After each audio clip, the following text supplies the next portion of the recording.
پہلی بات یہ ہے کہ بعض لوگ یہ تاثر دے رہے ہیں کہ سپریم کورٹ نے دو شقوں میں جو وقف ترمیمی قانون پیش کیا گیا تھا اس کی دو شقوں پر اس نے اعتراض کیا ہے۔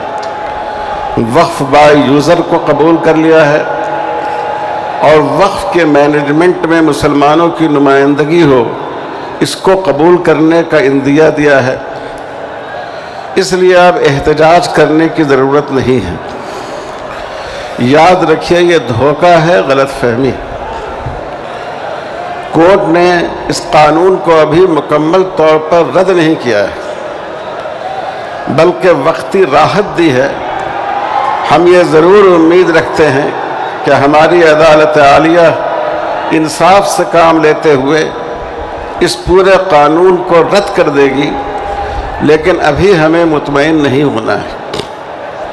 آپ دیکھیے اس قانون میں یہ بات بھی شامل ہے کہ جو لمیٹیشن ایکٹ ہے، کسی زمین پر 12 سال یا اس سے زیادہ کسی کا قبضہ رہا ہو تو وہ زمین اسی قابض کی ملکیت سمجھی جائے گی۔ وقف کو اس سے مستثنی کیا گیا ہے، اور جو دوسری سرکاری دھارمک سنستھائیں ہیں، مذہبی املاک ہیں، ان کو بھی اس سے مستثنی کیا گیا ہے کہ اگر اس مدت سے طویل قبضہ ہو تب بھی وہ ناجائز ہی قبضہ سمجھا جائے گا۔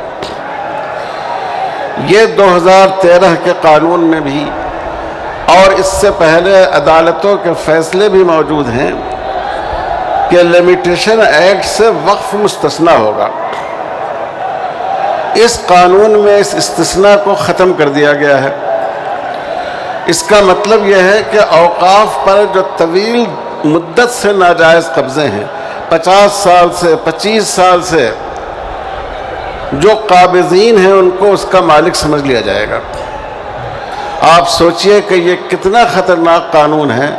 ملک بھر میں کتنے ہی اوقاف پر ناجائز قبضے ہیں، طویل مدت سے قبضے ہیں، اور بہت سی جگہ وہ لوگ کہ جن کی حکومت بہت پذیرائی کرتی ہے، جو اس ملک کے بڑے سرمایہ دار اور بزنس مین ہیں، انہوں نے وقف کی زمین پر اپنے ہوٹل اور اپنی عمارتیں بنا رکھی ہیں۔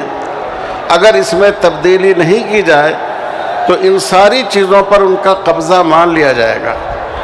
تو آپ اندازہ کیجئے کہ اس سے ہمارے اوقاف کو کتنا نقصان پہنچے گا۔ وقف کے اس قانون میں یہ بات بھی شامل کر دی گئی کہ جو چیزیں آثار قدیمہ کے تحت آئیں گی وہ وقف کی ملکیت باقی نہیں رہے گی۔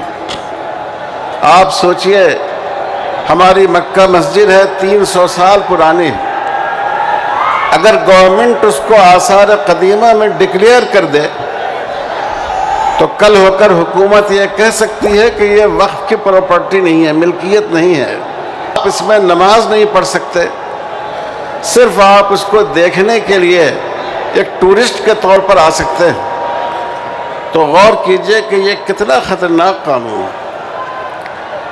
ابھی بھی اس قانون میں یہ بات باقی ہے کہ کوئی مسلمان جب تک 5 سال سے مسلمان نہ ہو، اس کو اسلام قبول کیے ہوئے 5 سال ہو گیا ہو اور وہ عملی طور پر اسلام کے احکام پر عمل کرتا ہو، اسی کو وقف کرنے کی اجازت ہوگی۔ ظاہر ہے یہ بہت بڑا ظلم ہے، اور یہ لوگوں کو جو شخصی آزادی دی گئی ہے اس کے بھی خلاف ہے۔ اگر کوئی شخص آج مسلمان ہوتا ہے، اللہ نے اس کو بہت ساری دولت دے رکھی ہے، اور وہ چاہتا ہے کہ اپنی آخرت کے لیے اپنی املاک کے کچھ حصے کو وقف کر دے، تو اس قانون کے تحت وہ وقف نہیں کر سکتا۔ ہمارے اس دیش میں ہندوؤں اور مسلمانوں کے درمیان ہمیشہ قومی یکجہتی رہی ہے، بھائی چارے کا تعلق رہا ہے۔ بہت سے مسلمانوں نے ہندو سنستھاؤں کے لیے اپنی زمینیں دان کی ہیں۔ نظام حیدرآباد نے جتنی مدد کی انہوں